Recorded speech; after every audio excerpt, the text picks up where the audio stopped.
كنت مريح مع الدراري ولا الدرب وما يقولوا لي عاود لينا على السودان تا هي مالها مقربله. قلت لهم عادي، الجوع كينوض الغوت، ولكن اجي تصنت وما يكونش راسك قاصح. الشعب السوداني قتلوا الجوع وتفرط وقله الشي، وهما يطلع عليهم الدم، وقالوا اجي نحيدوا الرئيس ونهبطوا لمو الكواري. زعما على عمر البشير.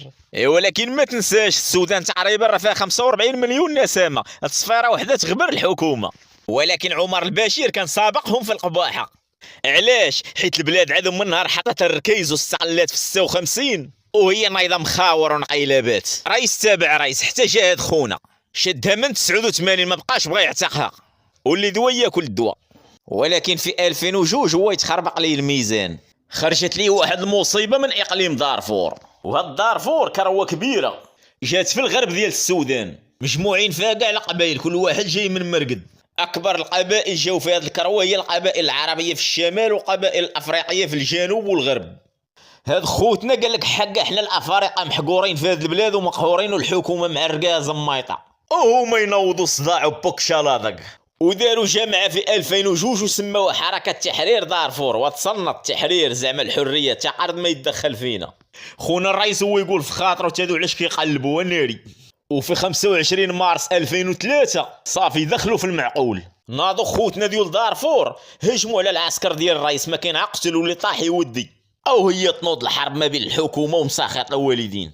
ولكن الحكومه كلاس الدق هي والعسكر. خوتنا ديال دارفور زايده عندهم نغزه في القباحه وشبعانين كرفي، عصابه ممكنه ما كاينش اللعب. الحكومه تزمطات وهي تفكر مزيان، قالت لك هاد المساخط الوالدين ما يقد عليهم غاشي مسخوط بحالهم. اش غنديروا ما نديروا حقا نجيبوا لهم واحد الرباعه سميتها الجنجاويد. هادي اخويا واحد الرباعه مقطعه ما كيعرفوا غير السلاح والجناوي وركوب الخيل، مؤسسه واحد خونا سميتو موسى هلال. وغدخلوا هاد الرباعه ديال الجنجاويد يا خوتي، الحرب وهي تنوض ما كاين غا قزر وذبح وسلخ، قتلوا شي 300 الف ديال البشر.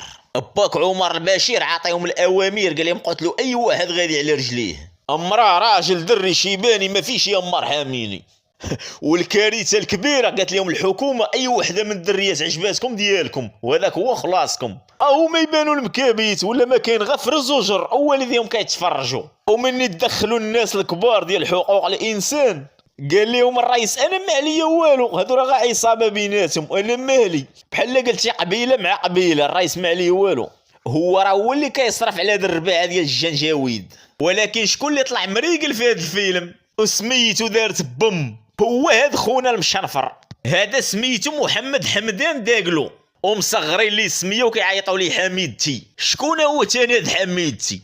اجي نديرو معاه دويره. هاد خونا من الشمال ديال دارفور، خرج من القرايه هو عنده 15 عام باش يتبع الحرفه ديال الجدود، البيع والشراء ديال الجمال، قطع ديال الجمال. الا سرتي عينيك ما تقاداش بالخير اللي عطاه الله.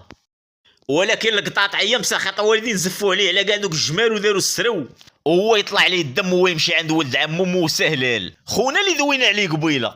داروا عصابه هو وياه وهزوا السلاح، ولاو بحال الزطاطه اللي عنده شي سلعه كتباع كيحموها ليه، ما كاينش اللي كيقيسو ولكن خاصو يدفع الصرف هاك وارا.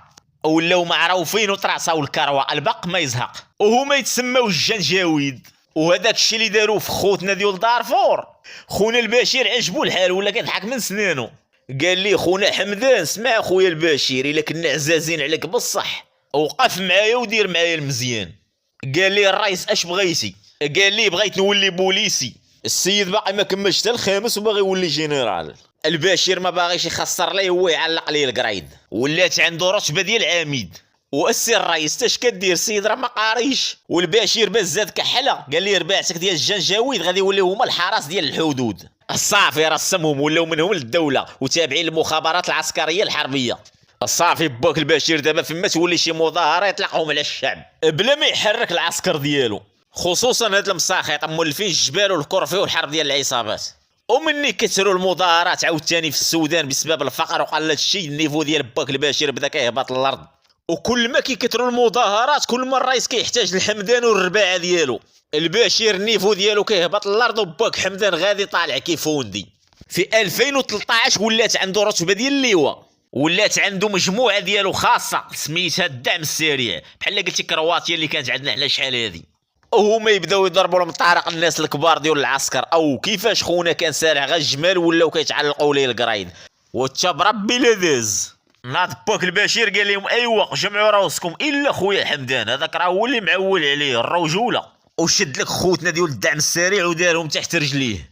منها يولوا كيحميو الرئيس ومنها يبعدهم على دوك الكبار ديال العسكر. ولكن بلاتي السنطره كدور، ولكن بلاتي باش تفهم علاش السنطه دايره. في 2015 باك البشير صيفط 4 ديال الدعم السريع باش تشارك في الحرب ديال اليمن بين الامارات والسعوديه. هذوك الدعم السريع اللي مشات للحرب هي اللي كان سميتها الجنجاويد ديال باك حمدان. هنا باك حمدان طاع على القالب وفهم القنار ودار علاقات مع الدول ديال الخليج. وفي نفس العام جات اتفاقيه ديال الخرطوم. هذه الاتفاقيه كانت بين الاتحاد الاوروبي والدول القرن الافريقي ومعاهم السودان باش يلقاو حل الهجره السريه اللي ما بغاش تسالي. باك البشير كلف قوات الدعم السريع باش تحفظ الحدود وتحبس الحراقه اللي مبرزطين اوروبا، وخداو 215 ألف دولار في هذه العمليه. المهم كنت الله غا في الشعب. من تما خونا حمدان ولا عاطيه غير التفلعيز قدام الصحافه، انا هو اللي كنحمي اوروبا زعما واعر. وفي 2017 تما فين ضرب الضربه ديالو ولا هو مول المناجم ديال الذهب هو ورباعته. البق ما يزهق، كيخرجوا شي 50 طن في العام ديال الذهب. صافي السيد ولا هارب، خصوصا روسيا ولات كتاخذ من عندهم الذهب. باك حمدان ولات عنده خرطه تاع الفلوس، ولات غا شيطه، ولات عنده شي 100,000 مقاتل. شتي هاد خونا كي كان وكي ولا كان سارح غير الجمال في الصحراء، ولا مسيطر على الجبل ديال الذهب، ودار علاقات مع الكبار ديال الخليج، ولا كيحمي اوروبا من الهجره السريه. راه قلت لك خونا ولا هارب، خصوصا ولات عنده حصانه قانونيه ما كاينش اللي يقدر يقول ليه نم. وفينا هو باك البشير دابا ولا غا كيتفرج. واش تسمع دروك القاصح الرئيس البشير موالف فين ما كتنوض شي مظاهره من الشعب كيجي خونا حمدان كيبردها ديما في جنبه. ولكن هاد المره دار لي زندق هزطلق. علاش؟ خونا حمدان طلع ميكروب في 11 ابريل 2019 دار ايدو في ايد الكبار ديال العسكر واتفقوا باش ينفضوا البشير. علاش؟ حق الشعب ما بقاش بغاك يلا لقى. هما يطلعوا عبد الفتاح البرهان رئيس المجلس الانتقالي رئيس الجمهوريه من الاخر. ولكن عبد الفتاح البرهان كان مريقل عارف حمدان اش كيسوق وجرو حداه وعطاه رتبه ديال الرفيق اول والنائب ديالو. القرايد غا كيتفرقوا على صحاب السادس. ما علينا، في الاول كانوا بحال السمن مع العسل واتحدوا بجوجهم على التيار المدني اللي باغي يعطي السلطه للمدنيين باش ما تبقاش عسكريه، اللي كانوا داروا اعتصام قدام المقر ديال القياده. ولكن باك حمدان ما عطلهمش، طلق عليهم رباعت وفرتكوهم بحال الدبان، قتلوا فيهم شي 100 واحد. وهي تنوض شلاضه، خصوصا باك حمدان ما بقاش جنجاويد ولا منه للدوله، اذا خاصو يجمع راسو. الرئيس البرهان بغى يسكت الشعب، هو يعين واحد سميتو عبد الله الحمدوك داروه رئيس مدني. القضيه كانت غدا زوينه من 2019 حتى 2021. هما ينوضوا المجلس الانتقالي تقلبوا على المدنيين وحيدوا الرئيس عبد الله الحمدوك. ولكن الشعب ما سكتش وداروا مظاهره عاوتاني وناض الصداع ديال بصح. هما ينوضوا عاوتاني رجعوا الرئيس عبد الله الحمدوك. دوله مسطيه بحال لاعبين ضامه. وفي 2022 باك حمدوك طلع ليه الدم من تبرزيط الراس، هو يخلي لهم الحكومه ودار استقاله. هي تولي واحد المجاعه في السودان ما تبغيهاش العذوكه ولد عمي، وكثرات المظاهرات والشغب. الحكومه خرجت قالت للشعب صافي حنا غادي نخلو لكم هاد البلاد تحكموها. قال لهم الرئيس البرهان الاحزاب غادا تبقى الانتخابات والعسكر غادي يبقى بوحدو، واللي مزيان من هادشي كامل هو القوات ديال الدعم السريع غادا تندمج مع العسكر. صافي داكشي ولا قانوني، وتا حمدان وافق قال لهم هاني المهم هو مصلحه الوطن، ولكن زيدونا واحد 10 سنين.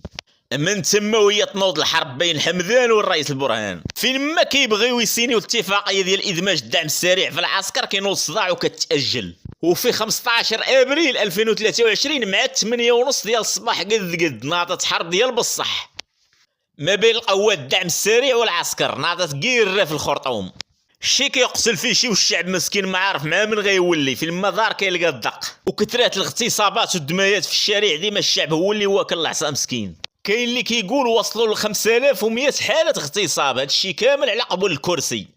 ولكن السؤال اللي كان برزطني هاد المساخط اللي مضاربين بيناتهم شكون اللي كيعطيهم العاقه؟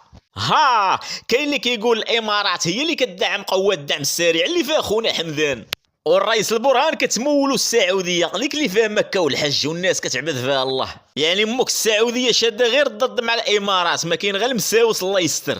وهاد السم والمساوس بين عريبان مشات فيها 12,000 قتيل سوداني، والالاف ديال العيالات تعرضوا للاغتصاب، وكثر من 7 المليون ديال الشعب هربان. وهاد الشيء كامل داروا باك حمدان، حيت شاد الضد هو والبرهان. والمشكل في 1 يناير 2024 كل واحد في هاد الجوج دار خطاب على قبل الذكرى ديال عيد الاستقلال، شادين الضد حتى في الخطبه ديال العيد، وتا واحد فيهم ما قال شي كلمه مقاده في هاد الخطبه، ما كاين غير السبان والكلاشات بيناتهم، والشعب يعاود لراسو السلام عليكم.